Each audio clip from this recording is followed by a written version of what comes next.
গতকাল রাত থেকে ভারী বৃষ্টি না হওয়ায় ময়মনসিংহ নগরীতে নতুন করে জলাবদ্ধতার সৃষ্টি হয়নি, কিন্তু নগরবাসীর অভিযোগ বিভিন্ন স্থানে ড্রেন বন্ধ হয়ে যাওয়ায় জলাবদ্ধতার মূল কারণ। তবে এরই মধ্যে জলাবদ্ধতা নিরসনে ড্রেন পরিষ্কার ও সংস্কার কাজে নেমেছে সিটি কর্পোরেশন। বিস্তারিত জানাতে ময়মনসিংহ থেকে সরাসরি যুক্ত হচ্ছেন আমাদের প্রতিনিধি আসাদুজ্জামান সুমন। সুমন, এখনো পর্যন্ত ময়মনসিংহতে ভারী বৃষ্টির খবর না পাওয়ায় বন্যার খবরও তেমনটা নেই এবং সিটি কর্পোরেশন কাজ শুরু করেছে যেটা আমরা দেখতে পাচ্ছি। তো আপনার কাছে সর্বশেষ কি খবর আছে এই পুরো বন্যার সতর্কতা নিয়ে? রমিতা, ধন্যবাদ আপনাকে। আপনি যেমনটি বলছিলেন যে এই যে ময়মনসিংহ জেলায় কিন্তু কয়েকদিন আগে ভারী বর্ষণ হয়েছে, যার ফলে কিন্তু আমরা দেখেছি যে বেশ কিছু এলাকায় জলাবদ্ধতা তৈরি হয়েছে।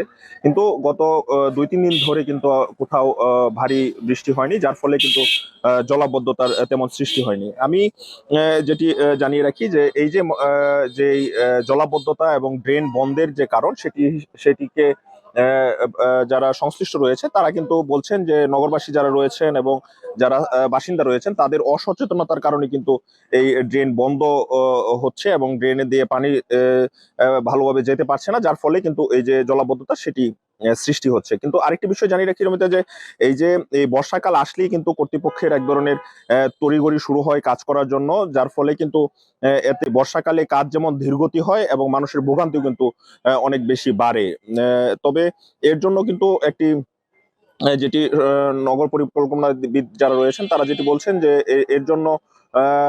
এর জন্য একটি স্থায়ী পরিকল্পনা দরকার এবং বর্ষার আগে যেন পানি চলাচলে যেন নির্বিঘ্নে থাকে এবং পানি চলাচল যেন স্বাভাবিক হয়, সেজন্য বর্ষার আগেই সংশ্লিষ্ট যারা কর্তৃপক্ষ রয়েছে তাদেরকে যথাযথ পদক্ষেপ এবং ড্রেন সহ রাস্তা এবং কালভার্ট বসানো সহ সকল ধরনের প্রস্তুতি বর্ষার আগে নেওয়ার জন্য কিন্তু যারা বাসিন্দা রয়েছেন তারা সংশ্লিষ্ট কর্তৃপক্ষের প্রতি আহ্বান জানিয়েছেন। এবং সিটি কর্পোরেশন সহ পৌরসভার কর্তৃপক্ষ যারা রয়েছেন তারা বলছেন যে নগরের যারা বাসিন্দা রয়েছেন তাদের সকলকে সম্মিলিতভাবে যদি আন্তরিক হয় এবং সম্মিলিতভাবে সচেতনভাবে যদি মানুষ বসবাস করে তাহলে কিন্তু এই জলাবদ্ধতা অনেকটা নিরসন হবে, এমনটি কিন্তু যারা সিটি কর্পোরেশন এবং পৌরসভা কর্তৃপক্ষ রয়েছে তারা আমাদেরকে জানিয়েছে। সব মিলিয়ে রমিতা, এই ছিল আমার কাছে ময়মনসিংহ থেকে এই জলাবদ্ধতার বিষয়ে সবশেষ খবরাখবর। রমিতা।